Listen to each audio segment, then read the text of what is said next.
She did it. I'm not complaining. Thank you. But she walks in, and I'm at Ala Moana, and she walks in, she looks at me, she goes, I need these adjusted. Like, real cocky, you know? And for me, I'm still working on the opposition part, okay? I can preach it, but I'm still working on it. Something inside of me started boiling. We know we get that feeling, right? Somebody come at us like that. Circumstances arise like that. I said, oh, really?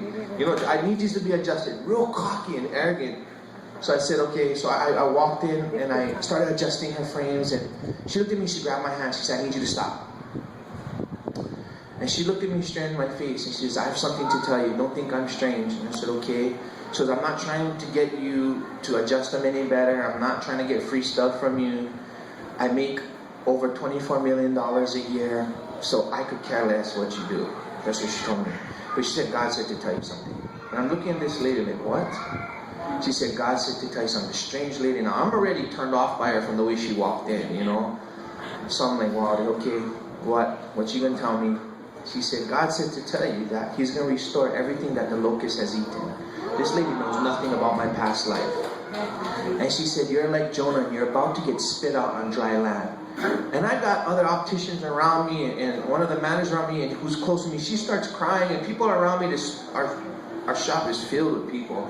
And I'm just looking at this lady, I'm just like, man, it's amazing, amazing. This lady is blind, like physically, really, really, really blind. But it's amazing the insight God gives us sometimes when we're not looking through our physical eyes. It's the spiritual sense that God wants us. So I want to encourage you to see vision. And I know we got to move soon. And the last thing is activate the encounter. See, this is where we get stuck. The encounter is your purpose. Is we all are destined from the time we are born to be somebody. God did not create you just to get by.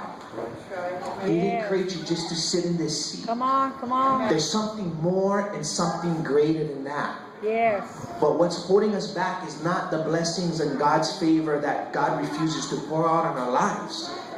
Is we refusing to activate the encounter. Because you see what happened with this blind man is he activated the encounter. You know what he did? He went to the roadside. He positioned himself. He said, I'm going to activate my blessings. I'm going to be healed whether they like it or not. Are you with me, church? He said, God's going to heal me.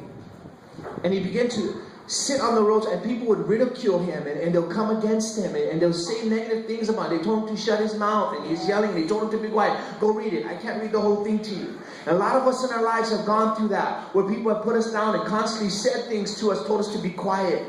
Oh, I don't want to hear your ideas. Sit on the side. And that has discouraged us from activating our purpose and our calling and the encounter in our lives. That God wants you to encounter your purpose. Hallelujah, Jesus. Do not die a shoulda, coulda, woulda.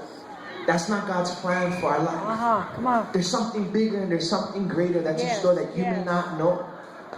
I don't care if you were born into a church home. My father was born to a woman who had 3 different men with 7 different kids from 3 different men. And look today what God has done. Some of you share that same circumstance. Some of you even more nuts, more crazy. It's not what you was born into. It's what you can come out of and what you're going to activate. But it's up to you to activate that encounter. Are you with me? And we're going to go if praise and worship come in. And I had to spit this out real quick.